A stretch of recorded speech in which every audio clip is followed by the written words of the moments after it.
Greetings, loved ones. Today we're going to talk about indicators that help detect child abuse and neglect. Help us get these messages out. Please subscribe to our channel here. Follow us on Facebook, Instagram, and Twitter. Hit that like button and the notification bell, and please share these messages with others.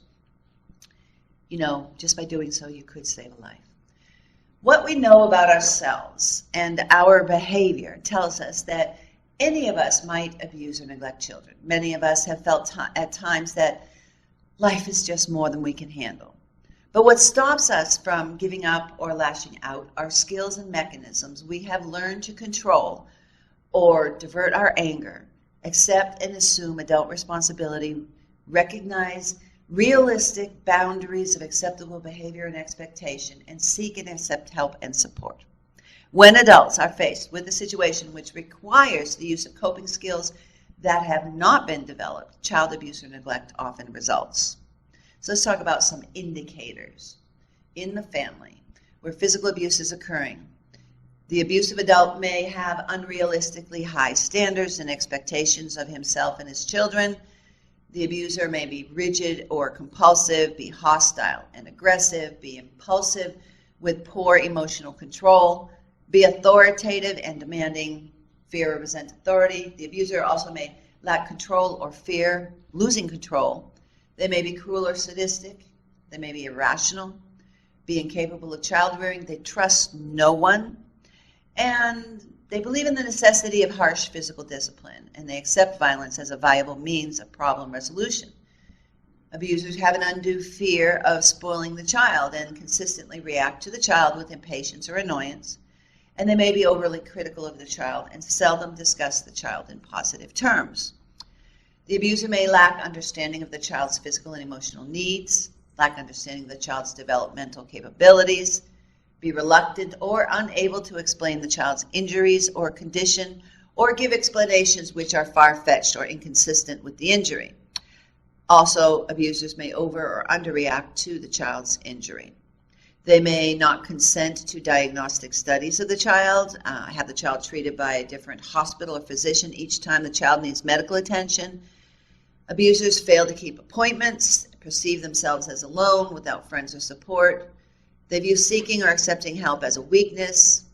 Abusers may be under pressure, have an emotionally dependent spouse, be engaged in a dominant passive marital relationship, and abusers may have marital problems and have been physically abused themselves.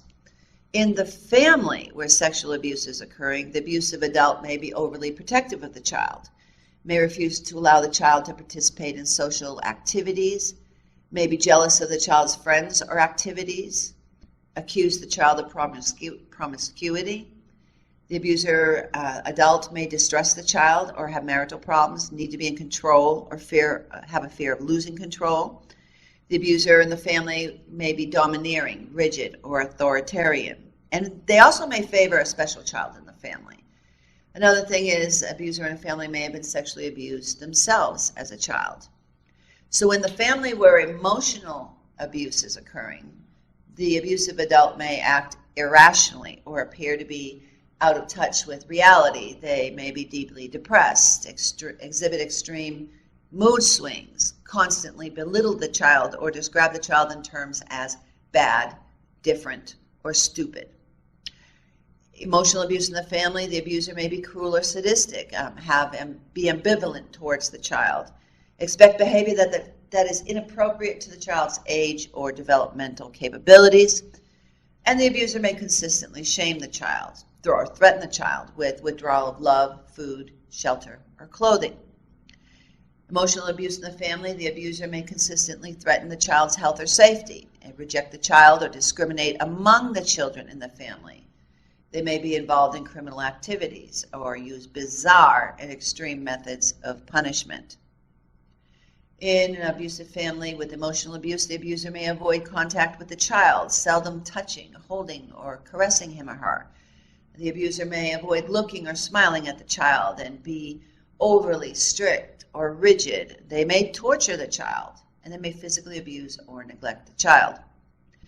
Abuser may have been abused or neglected himself emotionally also. In the family where neglect is occurring, we're talking about neglect, The neglecting adult may be apathetic or have a constant craving for excitement and change, may express dissatisfaction with their lives. They may express a desire to be free of demands of the child. They may lack interest in the child's activities and have a low acceptance of the child's dependency needs. And in neglect, the neglectful adult may be generally unskilled as a parent, have little planning or organizational skills, frequently appear unkempt, perceive the child as a burden or bother, be occupied more with his or her problems than with the child's. In a neglectful household, the neglectful adult may be overly critical of the child and seldom discuss the child in positive terms. They may have unrealistic expectations of the child, expecting or demanding behavior beyond the child's years or ability.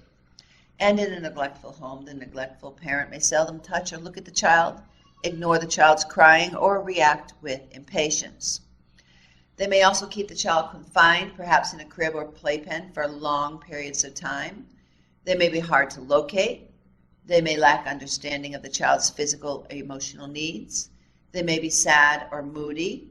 And a neglectful parent may fit the clinical description of passive and dependent, and may be lacking understanding of the child's developmental capabilities. They fail to keep appointments and return telephone calls, and they have been neglected themselves.